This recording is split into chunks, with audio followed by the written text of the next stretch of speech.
Shalom saudara-saudara semua. Shalom, shalom semuanya. Puji Tuhan kita masih bisa belajar Sekolah Sabat bersama Impromptu.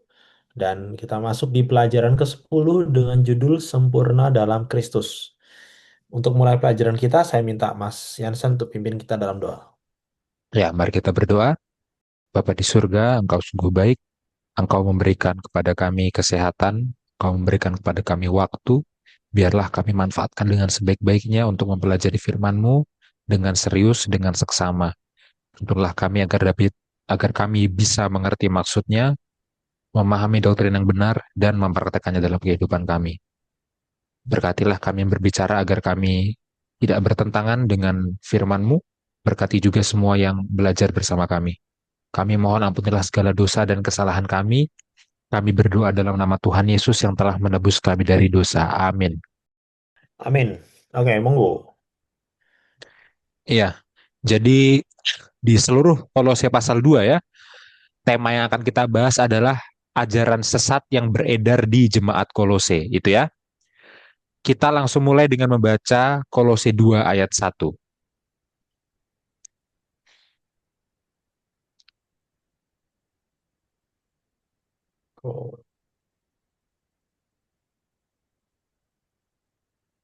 Karena aku mau supaya kamu tahu betapa beratnya perjuangan yang kulakukan untuk kamu dan untuk mereka yang ada di Laodikia dan untuk semuanya yang belum mengenal aku pribadi. Ya, betapa beratnya perjuangan yang Paulus lakukan untuk jemaat Kolose. Paulus bekerja keras untuk kepentingan orang Kristen di Kolose, di Laodikia, dan di kota-kota lain di sekitarnya, ya, yang mana di Kolose, Laodikia, dan sekitarnya itu Paulus belum dikenal secara pribadi. Paulus belum pernah berkunjung ke sana, belum pernah bertatap muka, gitu ya. Nah, Paulus mau supaya perjuangan dia ini diketahui sama orang lain, ya, sama jemaat. Karena perjuangan Paulus itu adalah untuk kepentingan mereka, untuk kepentingan jemaat itu sendiri. Oke? Lanjut, Bill. Kolose 2 ayat 2a. Supaya hati mereka terhibur dan mereka bersatu dalam kasih. Oke. Supaya. Nah, ini ya. Berarti perjuangan yang di ayat sebelumnya itu tujuannya supaya hatinya jemaat Kolose, jemaat Laodikia terhibur. Gitu ya. Tujuan kerja keras Paulus adalah supaya Oke. Sekarang kita baca dalam bahasa Yunaninya, Bill. Tolong ditampilkan. Ya, ayat 1 ya. Sorry, ayat 2 benar. Oke. Hina supaya ya para kletosen ya para kletosen ya terhibur, terkuatkan ai kardiai auton hati stum bibas tentes, eh, menyatukan, mempersatukan dalam kasih ya. Ini kata yang terkenal ya, agape.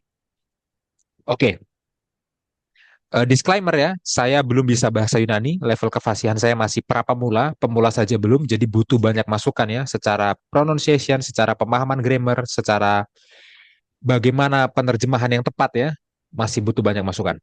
Oke, kata yang dalam bahasa Indonesia diterjemahkan sebagai terhibur, dalam bahasa Yunani adalah parakletosin, parakletosin ya, dan dia bisa diterjemahkan dengan cara lain, misalkan diterjemahkan untuk memberi semangat, itu bisa ya, diterjemahkan sebagai memberi kegembiraan, itu juga bisa, diterjemahkan sebagai menguatkan, itu juga bisa ya. Perhatikan NASB, New American Standard Bible, menerjemahkannya sebagai encourage, menguatkan. Oke, jadi para kletosen menghibur, menguatkan ya, kira-kira seperti itu artinya ya. Maksudnya apa? Semua perjuangan Paulus di ayat 1 ya, itu supaya jemaat Kolose itu dihibur dan dikuatkan hatinya. Kenapa? Kalau jemaat Kolose tidak dihibur dan tidak dikuatkan hatinya, jemaat Kolose bisa putus asa.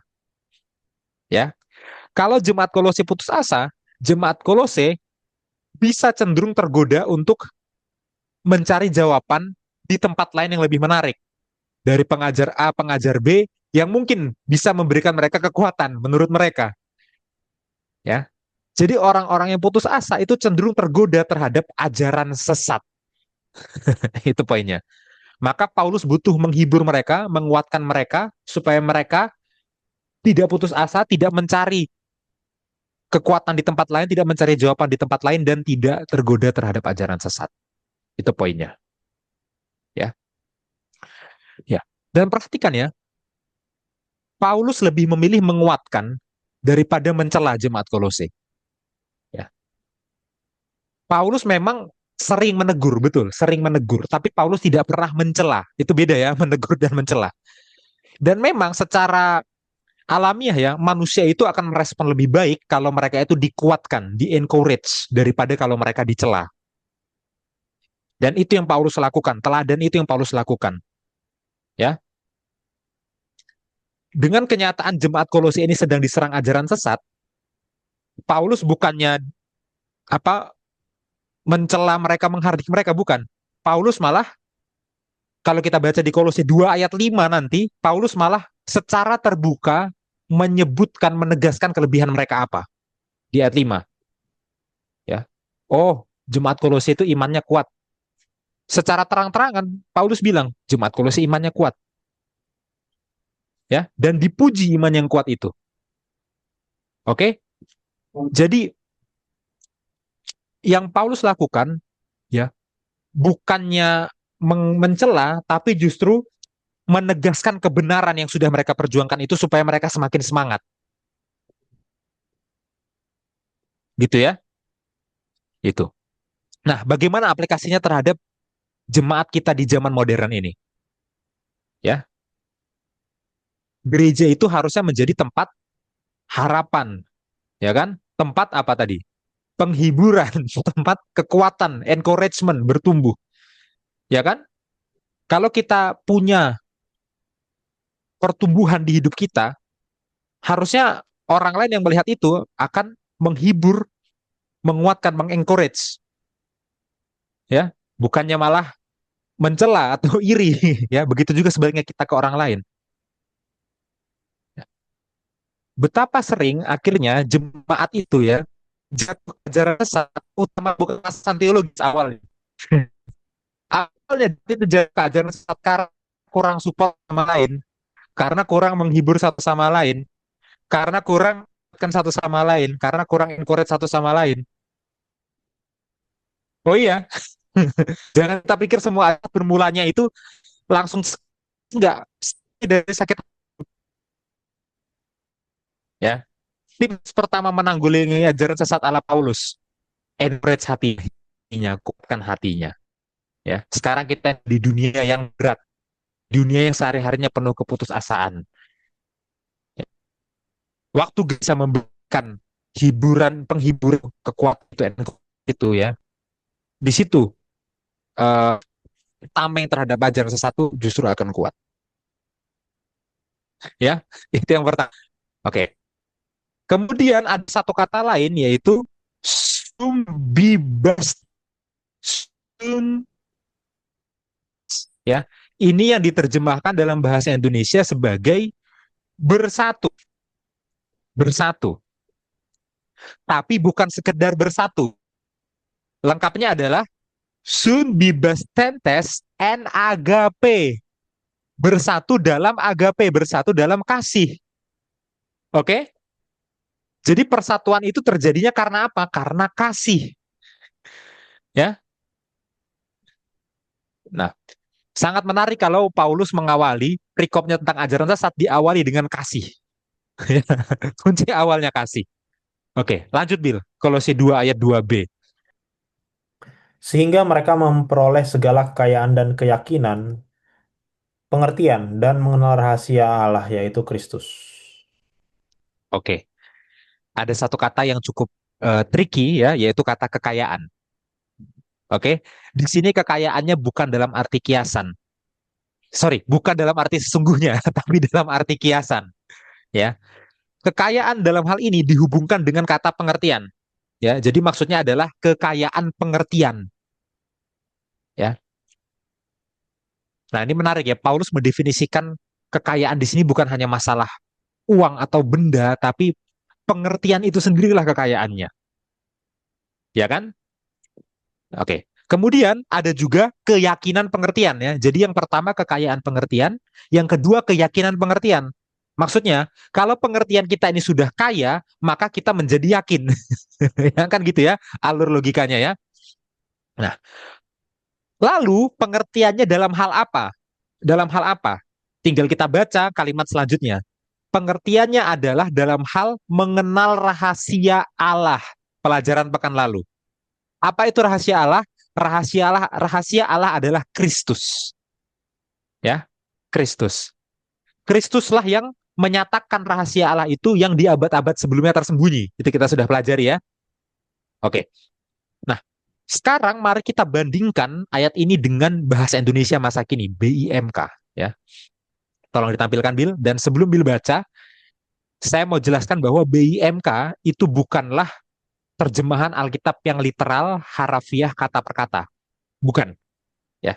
Tapi dia adalah terjemahan yang sifatnya lebih parafrase, lebih berusaha menjelaskan, ya, bukan literal Yunani, tapi menjelaskan maksud Yunaninya apa. Oke? Nah, di sini parafrasenya BIMK cukup bagus ya. Tolong Bill bacakan full Kolose 2 ayat 2, satu ayat. Silahkan. Oke. Semuanya ini saya lakukan agar hati mereka menjadi kuat dan mereka saling mengasihi sehingga mereka erat bersatu. Dengan demikian mereka sungguh-sungguh mengerti dan yakin serta mengenal rahasia Allah yaitu Kristus sendiri. Ya, kira-kira sama dengan yang kita bahas, tapi dengan gaya bahasa yang lebih sehari-hari ya. Semuanya ini, semua perjuangan saya gitu ya, di ayat sebelumnya. Saya lakukan agar hati mereka menjadi kuat, agar hati mereka terhibur, encourage, dan mereka saling mengasihi sehingga mereka erat bersatu. Oke? Mengasihi sebagai sebab sehingga akibatnya mereka bersatu. Dengan demikian mereka sungguh-sungguh mengerti, kekayaan pengertian ya maksudnya ya, sungguh-sungguh mengerti dan yakin serta mengenal rahasia Allah. Apa itu rahasia Allah? Yaitu Kristus sendiri. Nah, jadi bagi saudara-saudara teman-teman yang berusaha untuk menjelaskan ayat ini dengan bahasa yang sederhana ya, mungkin dalam konteks jemaat tertentu yang apa istilahnya yang tidak terbiasa menggunakan istilah rumit, BMK bisa jadi salah satu alternatif ya. Tentu harus dicek dulu kesesuaiannya dengan Yunaninya ya. Dan ini sangat indah parafrase dari BMK.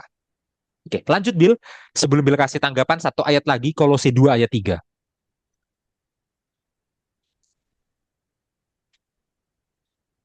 Sebab di dalam dialah tersembunyi segala harta hikmat dan pengetahuan. Ya, di dalam dia, tentu saja di sini dianya adalah Yesus ya. Ya, karena dari ayat sebelumnya kan ngomongin Kristus ya. Tersembunyi segala harta hikmat ya, harta hikmat, oke, dan pengetahuan. Ya, kita bandingkan ini dengan BIMK lagi, Bill. Kristuslah yang menyingkapkan segala kebijaksanaan dan pengetahuan Allah yang dahulu tersembunyi. Iya, kalau terjemahan baru pakai kata dia, BIMK berusaha untuk memperjelasnya dengan menyebut namanya. Kristuslah. Siapa dianya? Kristuslah dia itu. Kristuslah yang menyingkapkan. Ya, jadi dulu tersembunyi selama berabad-abad, sekarang disingkapkan segala kebijaksanaan Allah, segala kepengetahuan Allah yang dahulu tersembunyi itu. Ya, oke sampai di sini. Silahkan Bill tanggapannya. Iya, makasih Mas Jansen. Kalau saya lihat dari ayat ini, Paulus mengajak kita, pembaca dan juga tentunya jemaat Kolose untuk menganalisa kira-kira mereka itu sejauh mana mengetahui tentang Kristus dari yang saya baca. Karena dibilang bahwa eh,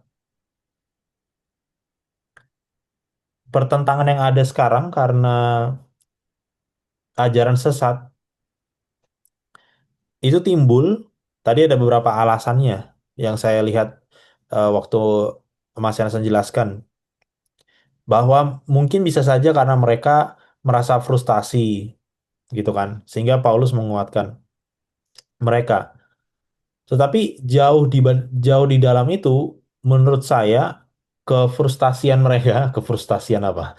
Perasaan frustasi itu adalah juga karena rendahnya atau bukan rendahnya, kadar mereka mengerti Kristus itu sendiri, gitu. Dan lihat bahwa dia menghubungkan dua kata ini kan, kekayaan dan keyakinan pengertian. Soal segala kekayaan dan keyakinan pengertian. Memang ini terjemahan Kolose 2 ayat 2-nya ini di TB agak ini ya, memang agak susah dimengerti ya memang. Kalau aku baca di NASB itu bagus banget. Dia bilang, that comes from the full assurance of understanding. Full assurance of understanding. Resulting in a true knowledge of God's mystery. Jadi, aku suka banget ketika dia pakai kata assurance. Assurance itu kan seolah-olah ada yang akan terjadi, lalu kamu ada asuransinya gitu kan. Kayak sebelum itu terjadi, kamu sudah punya penangkalnya, istilahnya gitulah. Itu assurance gitu kan. Hmm, Jadi, hmm. kalau makanya aku suka NASB dan terjemahan bahasa Inggris yang lain juga banyak kayak gini ya, King James, kalau nggak salah NKJV juga pakai kata assurance. Seolah-olah ini ada masalah nih. Masalahnya adalah ajaran sesat. Asuransi terhadap menangkal ajaran sesat adalah mengerti Kristus, mengerti rahasia itu, gitu. Jadi bukan bukan full understanding, tapi full assurance of understanding. Jadi pengertian itulah yang memberikan asuransinya. Nah, itu kan bagus banget ya. Sehingga dari awal aja, walaupun Paulus itu gak mencela mereka, walaupun Paulus itu meneguhkan mereka secara apa namanya, secara bijak gitu ya, karena ada masalah di sana. Tapi kalau aku lihat ada semacam argumen yang Paulus selipkan di sini bahwa mau mereka introspeksi diri sampai sejauh mana pengertian mereka terhadap rahasia Allah itu terhadap Kristus itu sendiri, gitu kan? Sampai sejauh mana mereka mengerti tentang Kristus? Apakah pengertian mereka terhadap Kristus itu cukup untuk menjadi penangkal level yang mereka sekarang miliki gitu. Itu sih yang aku aware yang aku lihat dari 3 ayat pertama lah mungkin bisa kita bilang. Mungkin itu Mas Jansen. Ya, 90% dari yang Bila sampaikan bisa saya dengar ya. Ada 10% yang hilang karena sinyal. Ya, tapi secara umum sebagian besar saya dengar. Ya, dan memang betul ya. eh, Kalau kita sudah kaya akan pengetahuan Kristus dan akhirnya kekayaan pengetahuan itu memberikan jaminan keyakinan ya, itu menjadi tameng terhadap ajaran sesat ya, tentu saja itu. Dan itu bisa ditambahkan di catatannya Bila, itu tambahan yang sangat bagus tadi. Hmm. Ya, untuk bagian ini apa ada kutipan yang mau disampaikan?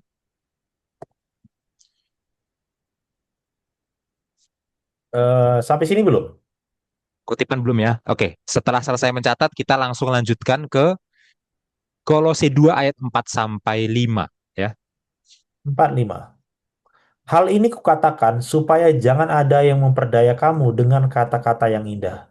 Sebab meskipun aku sendiri tak ada di antara kamu, tetapi dalam roh aku bersama-sama dengan kamu, dan aku melihat dengan sukacita tertib hidupmu dan keteguhan imanmu dalam Kristus.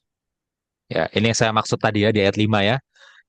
Kelebihan dari jemaat Kolose disampaikan dengan terang-terangan dan dipuji ya. Aku melihat, Paulus melihat dengan sukacita tertib hidupmu. Jadi menurut Paulus jemaat Kolose tertib dan keteguhan imanmu dalam Kristus. Jadi menurut Paulus jemaat Kolose imannya teguh ya. Di momen-momen gereja sedang goncang ya, ada huru-hara, kata-kata kayak gini sangat bermanfaat ya. Ya, jadi kita lakukan teladan Paulus ini ya, lebih banyak saling encourage satu sama lain. Oke, sekarang kita bahas secara khusus di frasa tertib hidupmu. Ya, apa maksudnya tertib hidupmu? Ya, tentu saja di sini yang dimaksud dengan tertib adalah keteraturan gereja, ya, keteraturan organisasi gereja. Oke, ya, jadi Paulus itu memahami ya bahwa eh, ketertiban gereja dan ibadah itu berhubungan. Organisasi gereja dan ibadah itu berhubungan. Kepemimpinan gereja dan ibadah itu berhubungan. Ya, jangan sampai nanti kita punya pandangan, oh, yang penting itu adalah kehidupan rohani pribadi. Ya, organisasi nggak penting.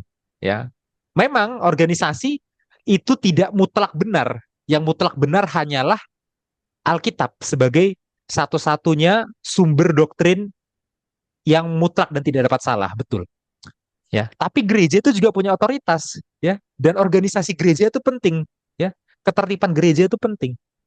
Itulah kenapa kalau kita baca 1 Korintus 11, ya, di situ Paulus membuat nasihat bagaimana cara yang benar untuk memimpin gereja, memimpin ibadah. Ada.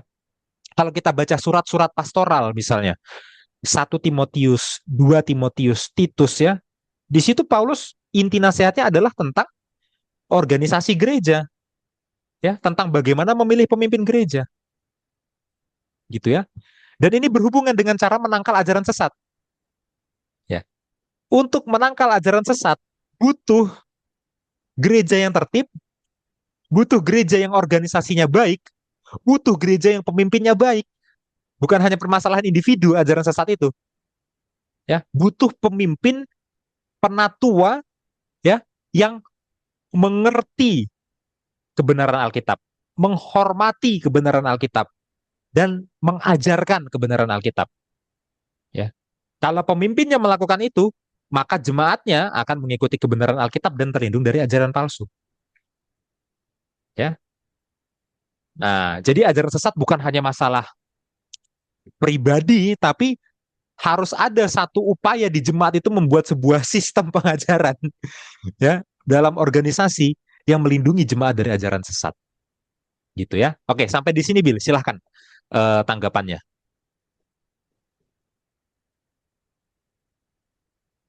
Iya, jadi eh, ini ya yang saya lihat ya masalah di kita ya menurut saya.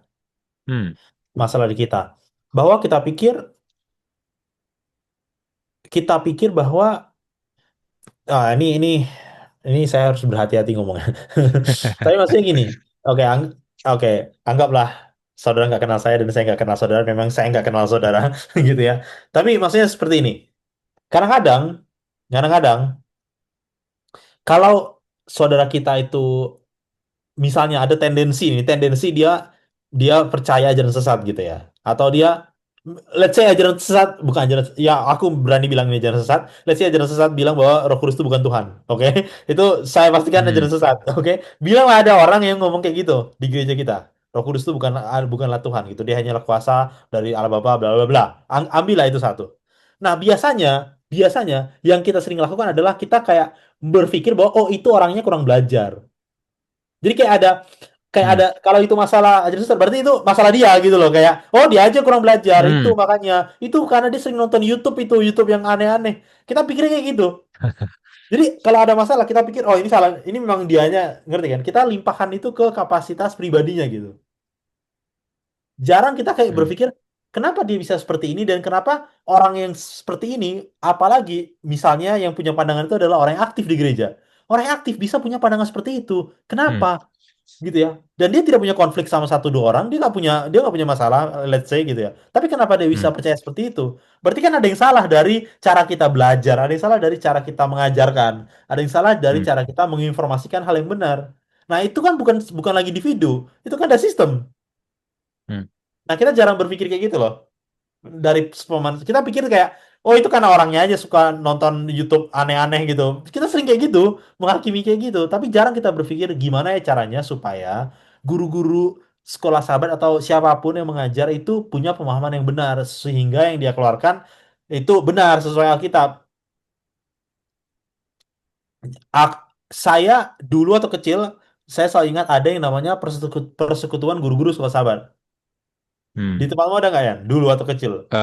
Ya sempat ada, Iya kan? Jadi kayak guru-guru sempat ada. dikumpulin sebelum terus Hmm, kayak dikasih tahu poin-poin besarnya apa.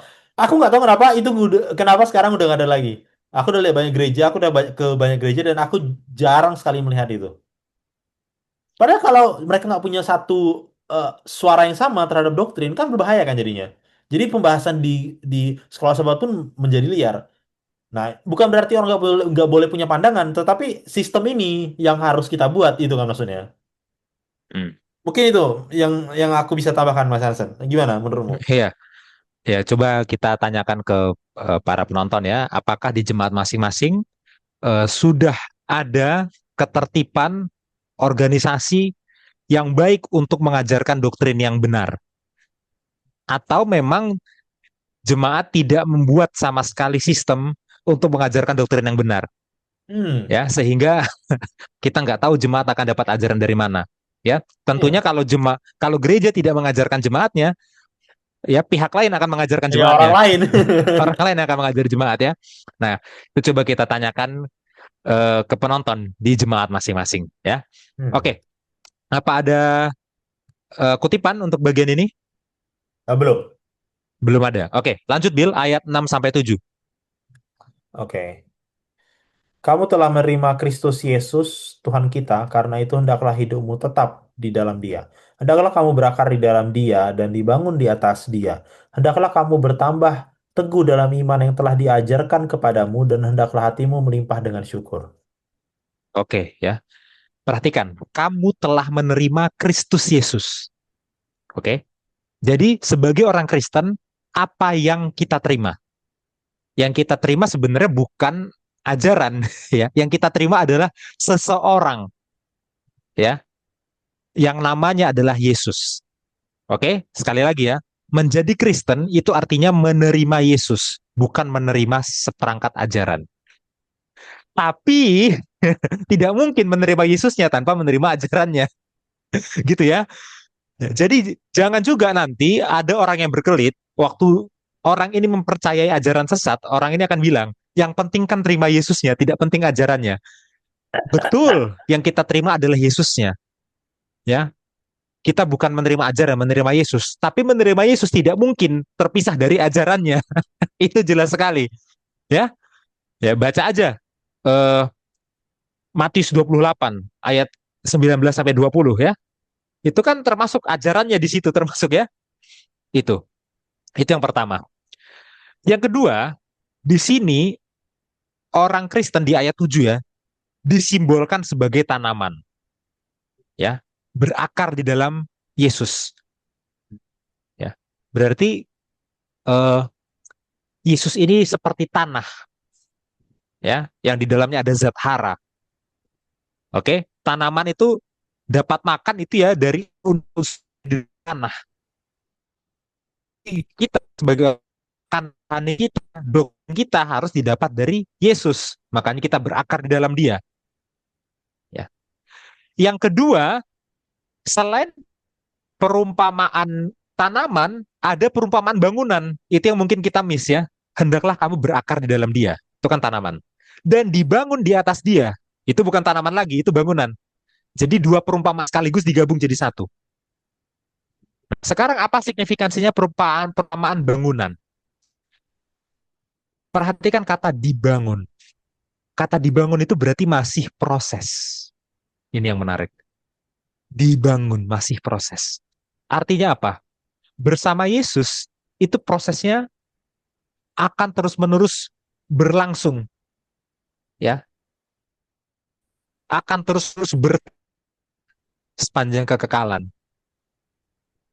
ya.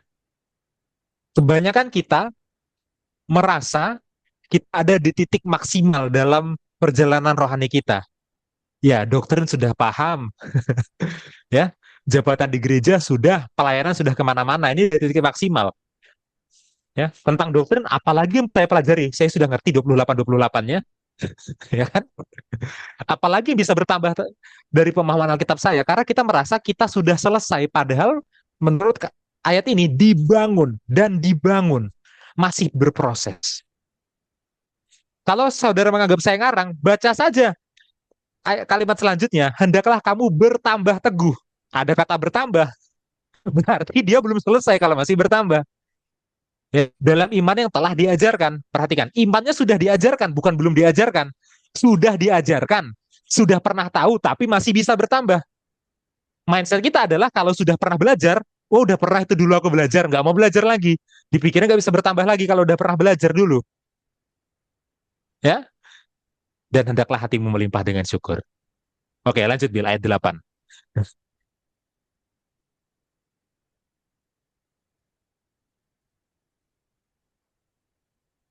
Ayat 8. Halo? Ya, halo, ayat 8 betul. Oke. Hati-hatilah supaya jangan ada yang menawan kamu dengan filsafatnya yang kosong dan palsu yang kosong dan palsu menurut ajaran turun-temurun dan roh-roh dunia, tetapi tidak menurut Kristus. Oke, sekarang muncul peringatannya ya. Peringatan inilah yang menjadi informasi bagi kita kalau memang jemaat Kolose itu berada dalam ancaman ajaran sesat, ya.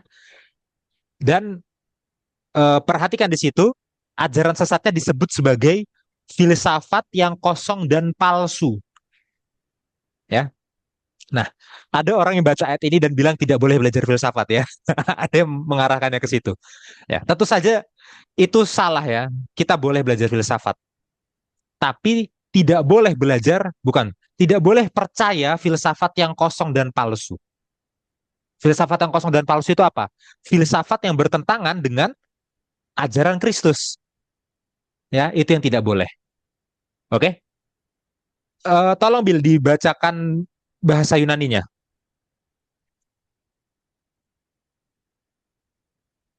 2 ayat 8. 8 ya. Iya, oke, sudah kelihatan BPT. Ya, ya lihatlah atau hati-hatilah metis metis ya supaya jangan imas este ya o sulalogon ya, imas itu kalian, este o sulalogon, supaya jangan ada yang membuat kalian menjadi tawanan, supaya jangan ada yang menawan kalian.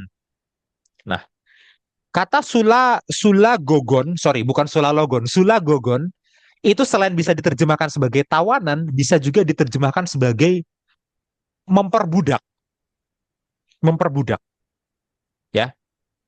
Nah, ini sangat menarik kalau kita hubungkan dengan pasal 1.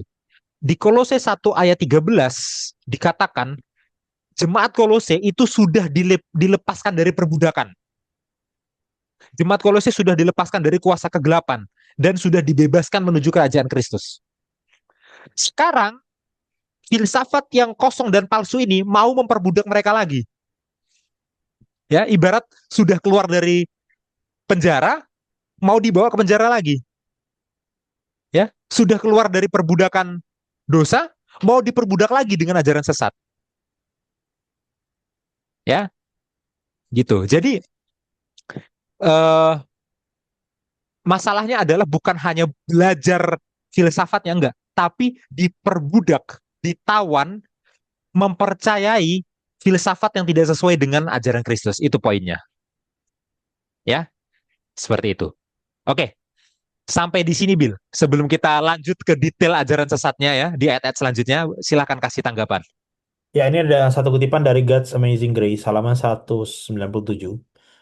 Perkecambahan benih melambangkan awal kehidupan spiritual dan perkembangan karakter tanaman merupakan gambaran perkembangan karakter. Tidak mungkin ada kehidupan tanpa pertumbuhan. Tanaman harus tumbuh atau mati sebagaimana pertumbuhannya sunyi dan tak terlihat, tetapi terus-menerus. Demikian pula pertumbuhan karakter. Pada setiap tahap perkembangan, hidup kita mungkin sempurna. Namun, jika tujuan Allah bagi kita terpenuhi, akan ada kemajuan yang konstan. Tanaman tumbuh dengan menerima apa yang telah Allah sediakan untuk menopang hidupnya. Demikian pula pertumbuhan spiritual dicapai melalui kerjasama dengan kekuatan ilahi. Sebagaimana tanaman berakar di tanah, demikian pula kita harus berakar di dalam Kristus. Sebagaimana tanaman menerima sinar matahari, embun, dan hujan, demikian pula kita menerima Roh Kudus. Jika hati kita tertuju pada Kristus, Ia akan datang kepada kita seperti hujan awal dan akhir ke bumi. Sebagai matahari kebenaran, Ia akan terbit atas kita dengan kesembuhan di sayapnya. Kita akan bertumbuh seperti bunga bakung. Kita akan bangkit kembali seperti gandum dan tumbuh seperti pohon anggur. Hosea 6 ayat 3, Malaki 4 ayat 2, Hosea 14 ayat 5, dan 7. Ya, ini adalah satu kutipan yang menggambarkan pertumbuhan itu ya. Jadi sama dengan imagery yang Paulus pakai tadi, bahwa kehidupan spiritual kita itu seperti tanaman yang berakar pada Kristus ya. Jadi kalau kalau tidak berakar pada Kristus berarti ya bisa jadi bertumbuh tapi salah ya, menerimanya salah. Gitu kan. Menerima menerima zat yang salah gitu, bukan ke tanah yang baik.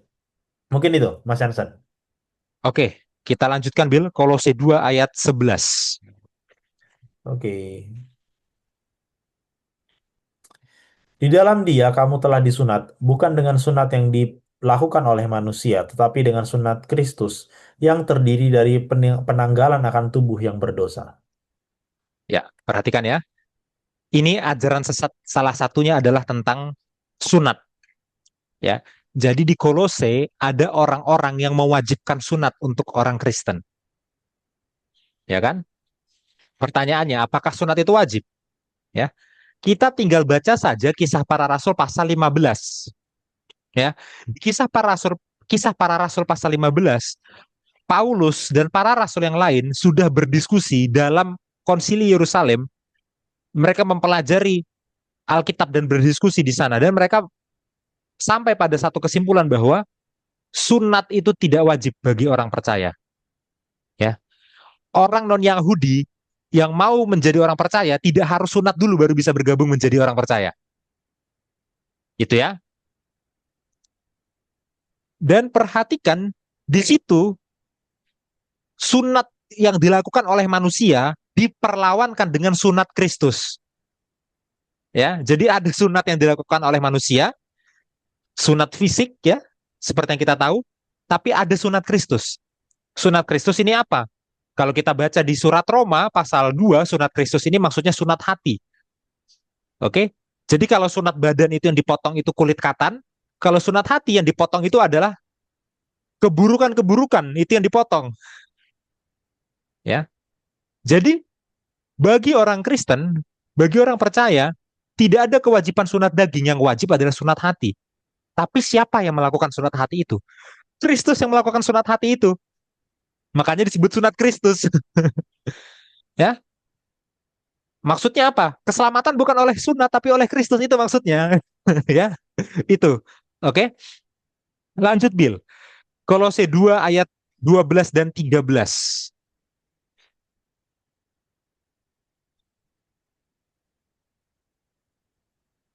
12-13. Karena dengan Dia kamu dikuburkan dalam baptisan, dan di dalam Dia kamu turut dibangkitkan juga oleh kepercayaanmu kepada kerja kuasa Allah yang telah membangkitkan Dia dari orang mati. Kamu juga meskipun dahulu mati oleh pelanggaranmu dan oleh karena tidak disunat secara lahiriah, telah dihidupkan Allah bersama-sama dengan Dia sesudah Ia mengampuni segala pelanggaran kita. Oke, terima kasih ya. Nah, sekarang sunat hati tadi, perubahan hati tadi dihubungkan dengan baptisan, ya kan?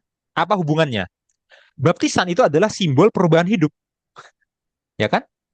Perhatikan, waktu baptisan, ya, seseorang dikuburkan, ya, mati terhadap hidup lama, mati terhadap pelanggaran, lalu dibangkitkan dalam hidup baru.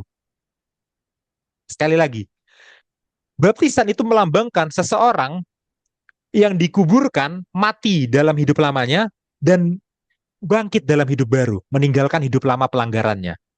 Ya, yang kira-kira itu konsepnya sama dengan sunat hati tadi. Sunat hati itu apa? Pelanggaran-pelanggaran yang lama dipotong dari tubuh. Ya, dua ilustrasi yang berbeda, yang satu sunat, yang satu baptisan, tapi sama-sama melambangkan perubahan hidup. Ya, seperti itu ya. Oke, lanjut Bill. Uh, ayat 14 dan 15. Dengan menghapuskan surat hutang yang oleh ketentuan-ketentuan hukum mendakwa dan mengancam kita, dan itu ditiadakannya dengan memakukannya pada kayu salib. Ia telah melucuti pemerintah-pemerintah dan penguasa-penguasa, dan menjadikan mereka tontonan umum dalam kemenangannya atas mereka. Ya, ada satu kalimat ya yang cukup polemik dalam perdebatan doktrin antara gereja Advent dengan gereja non-Advent ya, yaitu kalimat menghapuskan surat hutang ya. Apa maksudnya menghapuskan surat hutang? Dan apa maksudnya ditiadakannya dengan memakukan pada kayu salib? Memangnya apa yang dipakukan di kayu salib? Ya, eh, ada beberapa kelompok dari kekristenan yang berargumen bahwa ini merujuk kepada hukum Taurat yang sudah dipakukan, hukum Taurat yang sudah tidak berlaku lagi. Ya. Nah, lalu bagaimana kita memahami ayat ini? Ya. Dalam gereja Advent ada dua tafsiran utama.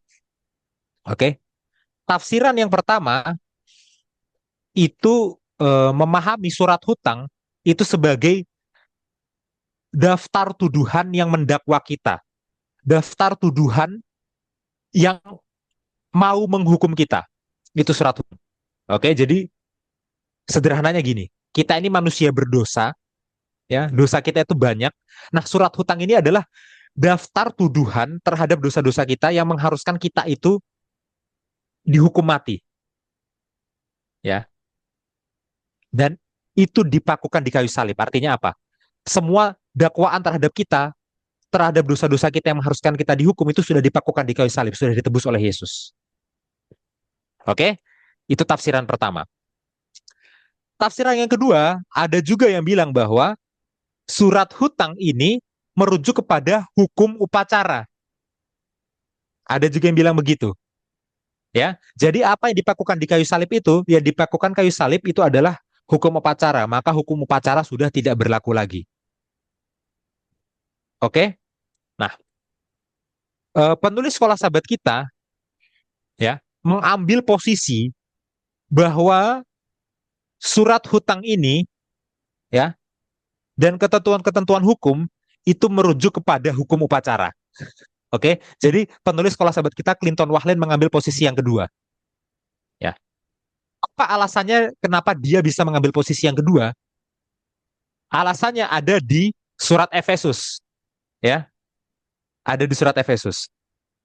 Di surat Efesus, ya, tepatnya dalam Efesus 2 ayat 14 dan 15, di situ digunakan frasa yang sama, frasa ketentuan-ketentuan hukum sama digunakan.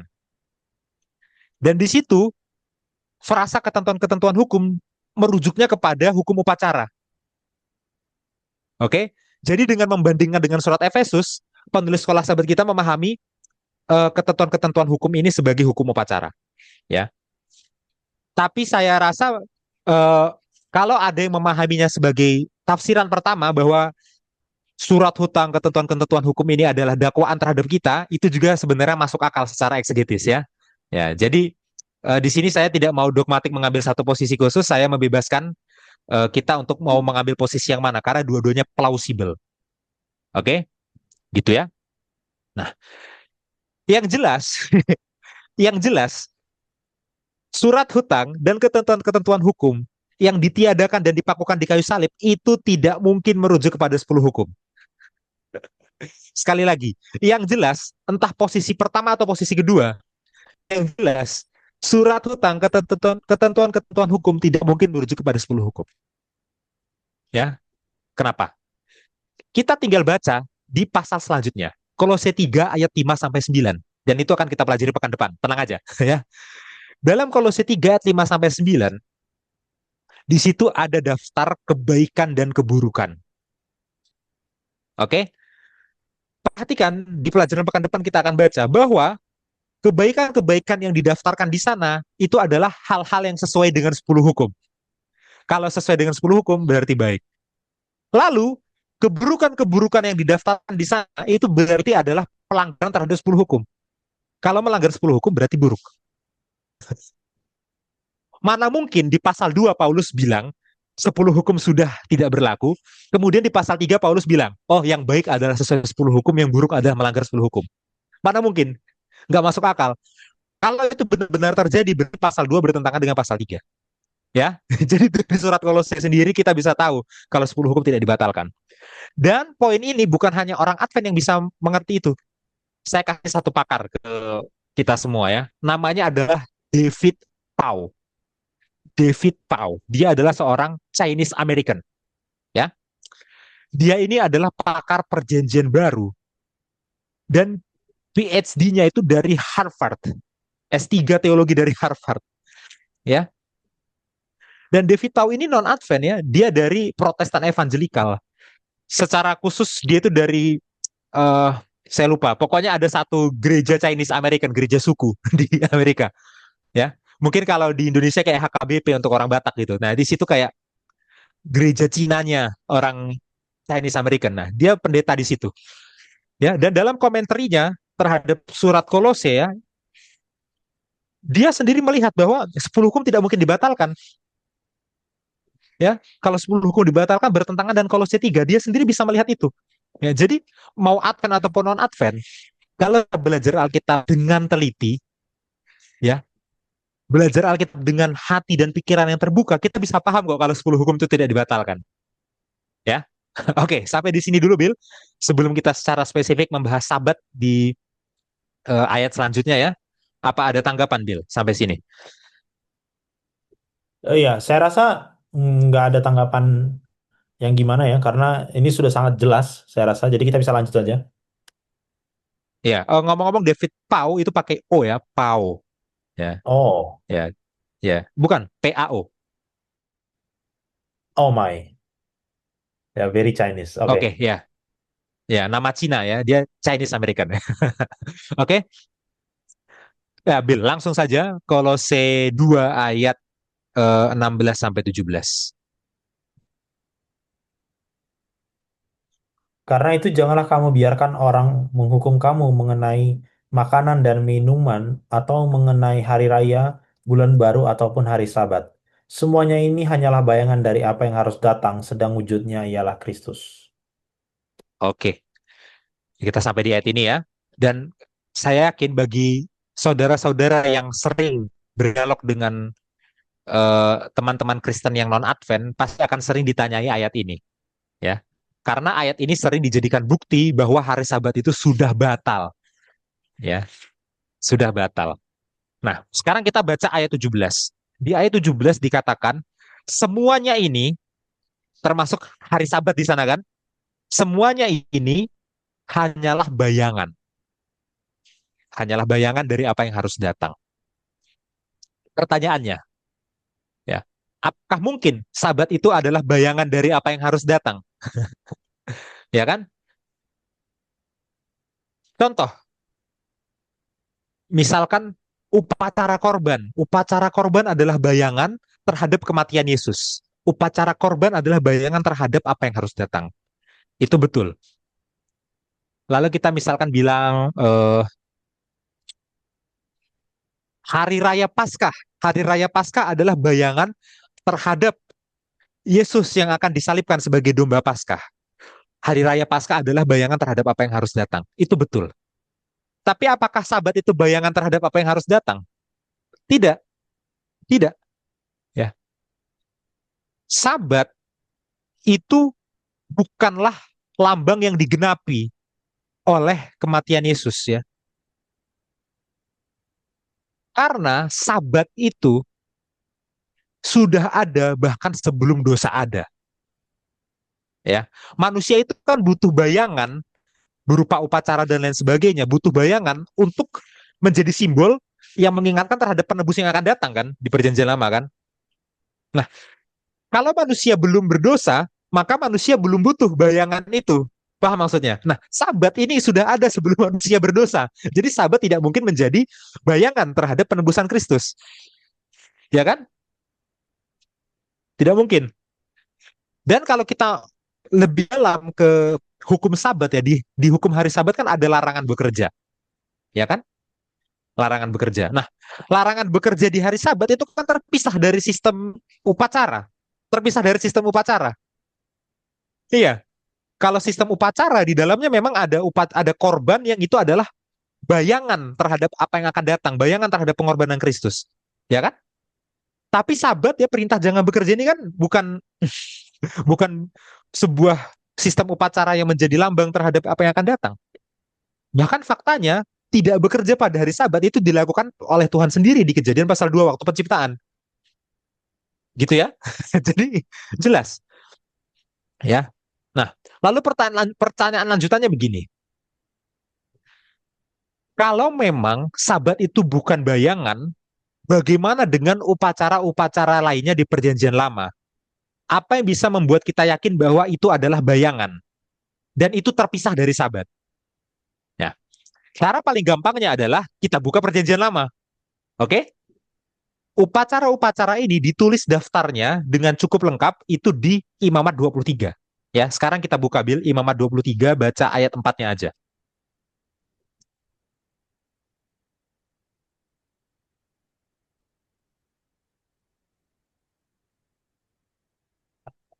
Inilah hari raya yang ditetapkan Tuhan, hari-hari pertemuan kudus yang harus kamu maklumkan masing-masing pada waktu yang tetap.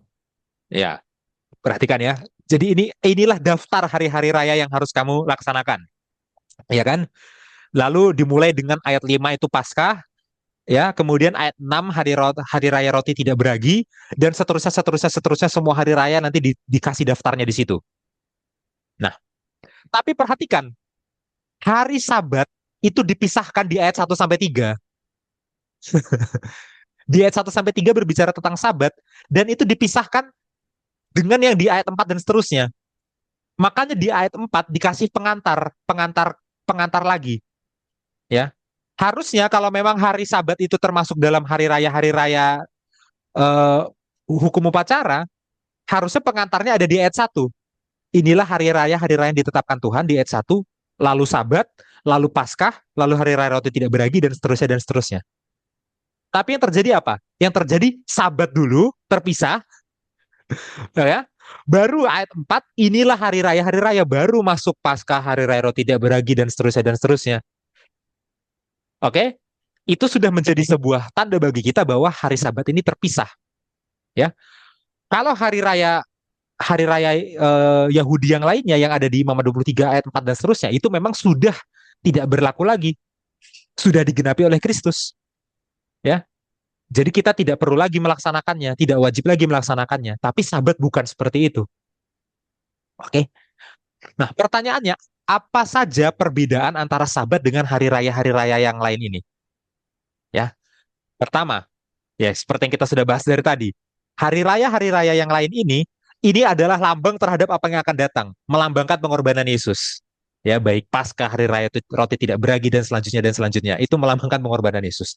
Nah, Sabat tidak seperti itu. Itu yang pertama. Kedua, hari raya yang ada di ayat 4 dan seterusnya itu sangat bergantung terhadap sistem bait suci. Oke? Sabat tidak bergantung pada sistem bait suci. Mau bait suci hancur sekalipun Sabat berlaku. Hari raya yang lainnya, pasca hari raya roti tidak beragi dan lainnya, kalau bait suci hancur, mereka tidak akan bisa dilaksanakan dengan sepenuhnya. Gitu ya. Kemudian, hari raya yang lainnya ini, dia ini apa ya, berhubungan dengan identitas nasionalnya bangsa Israel. Identitas nasionalnya bangsa Israel.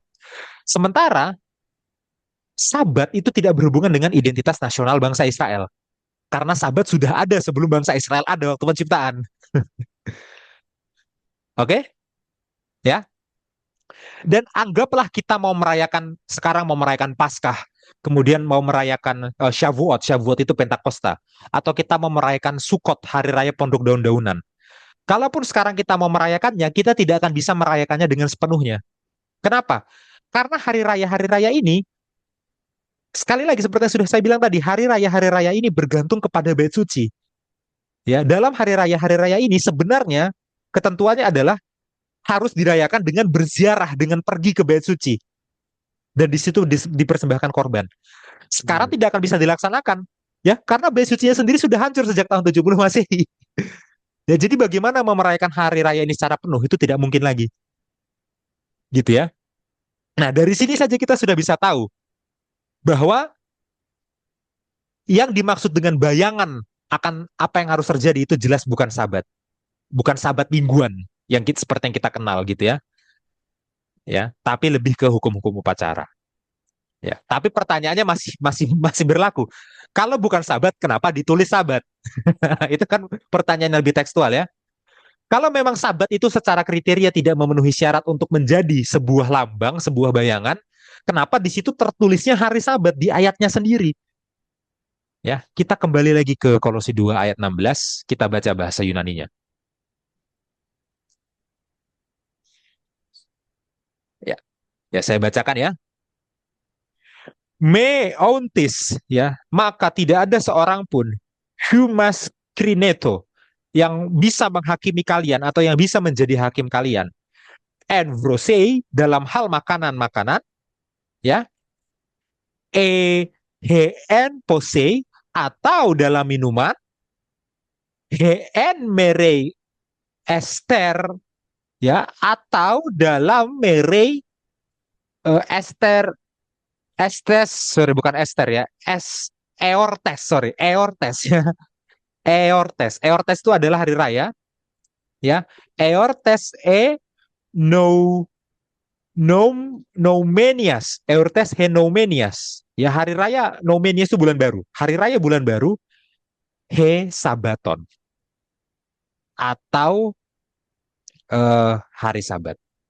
Ya, sekali lagi ya, karena tadi saya masih belepotan, sekalian latihan bahasa Yunani ya. Meontis, ya, jangan ada satu orang pun humas krineto yang menjadi hakim kalian, yang menghakimi kalian.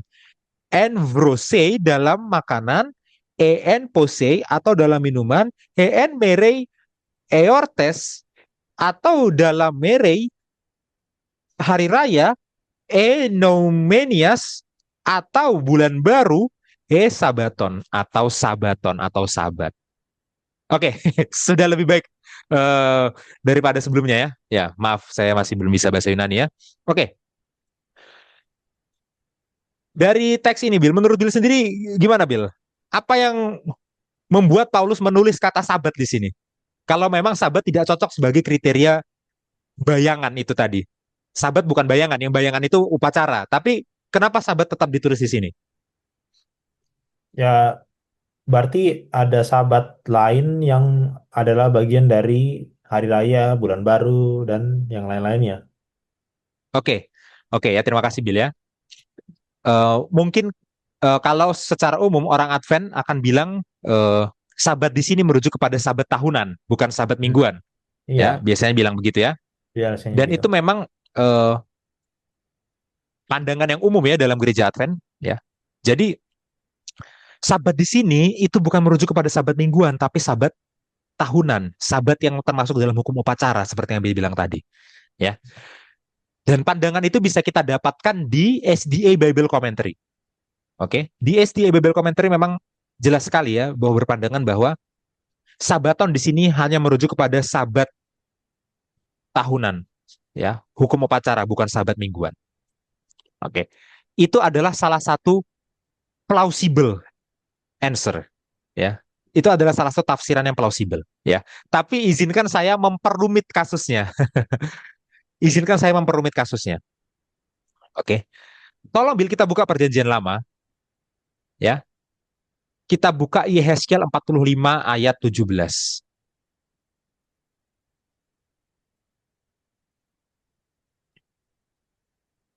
45, Bill. Berapa sorry? 45? Iya, 45 ayat 17.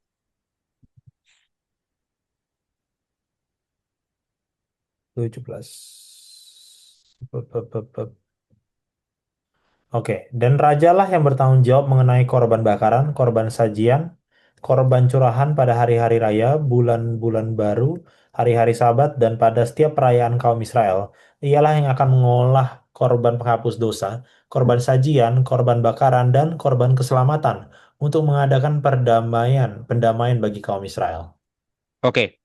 Perhatikan ada frasa yang kurang lebih sama dengan Kolose 2 ayat 16 dengan urutan yang kurang lebih sama juga. Ya, bahkan urutannya sama, bisa saya bilang sama urutannya ya. Hari-hari raya, bulan-bulan baru, hari-hari Sabat. Urutannya sama ya.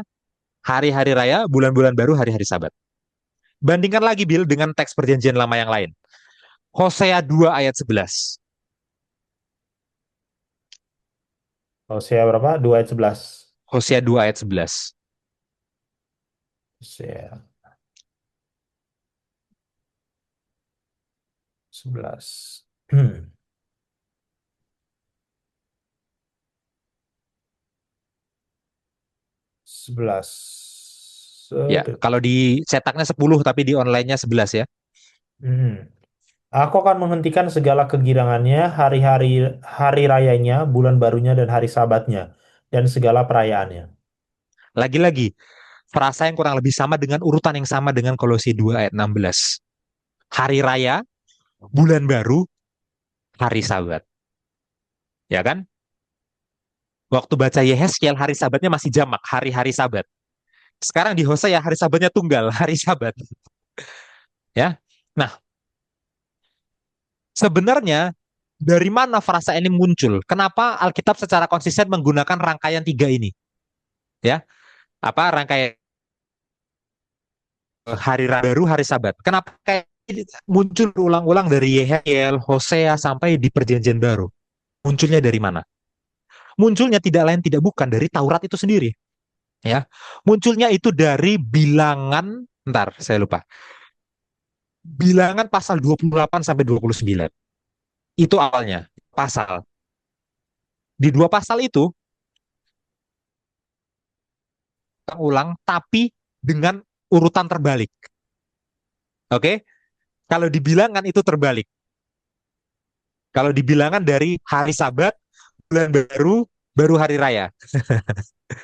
Nah, menariknya di bilangan 28 sampai 29 dalam rincian ayatnya itu kalau kita baca itu termasuk sabat mingguan. Termasuk sabat mingguan. Iya, bukan hanya sabat tahunan yang dalam hukum upacara. Sabat mingguan termasuk.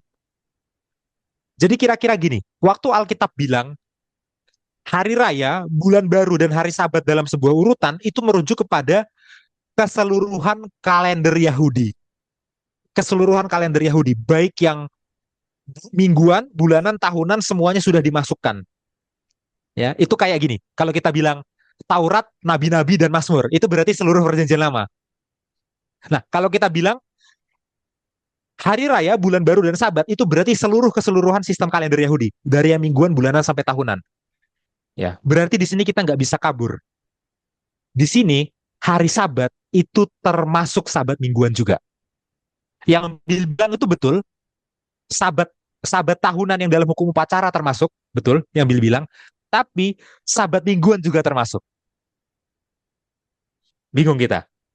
Tadi dibilang Sabat mingguan tidak masuk kriteria sebagai bayangan, tidak masuk kriteria sebagai lambang terhadap pengorbanan Yesus. Berarti harusnya sudah tidak termasuk. Tapi dalam sistem penyebutan kalendernya, kenapa malah masuk? Jadi sebenarnya ini masuk atau nggak masuk? Nah, ini kita harus baca memang sangat teliti dan ini harus dalam bahasa asli ya. Kembali lagi Bil, Kolose 2 ayat 16. Ya. Tapi sekarang kita baca bahasa aslinya lebih teliti lagi ya. Oke. Saya baca lagi walaupun tadi udah saya baca ya. Meontis, janganlah ada seorang pun. Humas krineto yang menghakimi kalian enbrose dalam makanan, hen pose atau dalam minuman, hen merei eortes atau dalam dia nggak langsung masuk ke hari raya, dia ada kata satu kata dulu. Hen merei eortes atau dalam merei hari raya. He nomenias atau bulan baru, he sabaton atau sabat. Kata kuncinya ada di kata merei. Ya, waktu dia bilang tentang makanan, dia hanya langsung en brose dalam makanan. Jadi setelah en langsung makanan. Waktu bilang minuman, en pose dalam minuman. Setelah en langsung minuman. Tapi waktu bilang tentang hari raya, bulan baru dan sabat, dia pakai penghubung dalam en merei baru hari raya, bulan baru dan sabat. Ada kata merei. Artinya statusnya jadi beda dengan yang sebelumnya. Yang sebelumnya N plus objek, yang satunya N plus mere plus objek. Oh, beda. Satu kata membedakan. Ya. Nah, memang apa sih artinya mere? Salah satunya kita bisa bandingkan dengan SB yang ada di sebelah kiri. Tolong bacakan, Bill. Okay. Therefore, no one is to act as your judge in regard to food and drink, or in respect to a festival, or a new moon, or a Sabbath day. Oke, di situ kata mere diterjemahkan sebagai in respect. Apa maksudnya in respect di sini, Bill? Kira-kira. Apa, sorry? Karena Bill, in respect di sini maksudnya apa? Karena Bill lebih bisa bahasa Inggris kan? Food and drink, or in respect to a festival, or in respect to a festival. Hmm. Apa maksudnya? Ya, kita coba berpikir bersama. Saudara yang di rumah menonton video ini juga boleh berpikir bersama. Apa maksudnya in respect yang menerjemahkan kata mere dalam bahasa Yunani? In respect merujuk tentang in respect to. Iya, artinya gini. Ini kalau saya bacanya gini. Masalah makanan dan masalah minuman itu dilakukan berkaitan, berhubungan, in respect, ya, dengan hari raya, bulan baru, dan hari Sabat. Oke? Jadi daftarnya itu sebenarnya nggak ada 5, Bil. Daftarnya ada 2. Hanya daftarnya itu adalah jangan ada yang menghakimi engkau dalam makanan dan minuman dalam hubungannya dengan 3 hal. Oke? Bukan ada 5 daftar. 5 daftar itu adalah makanan, minuman, hari raya, bulan baru, Sabat. Itu 5. Tapi daftarnya sebenarnya 2. 2 ini dihubungkan dengan 3. In respect terhadap 3. Ya, oke. Kita coba bandingkan dengan terjemahan lain. Coba buka NIV, Bill, tambahkan, Bill. Nanti Bill bacakan juga.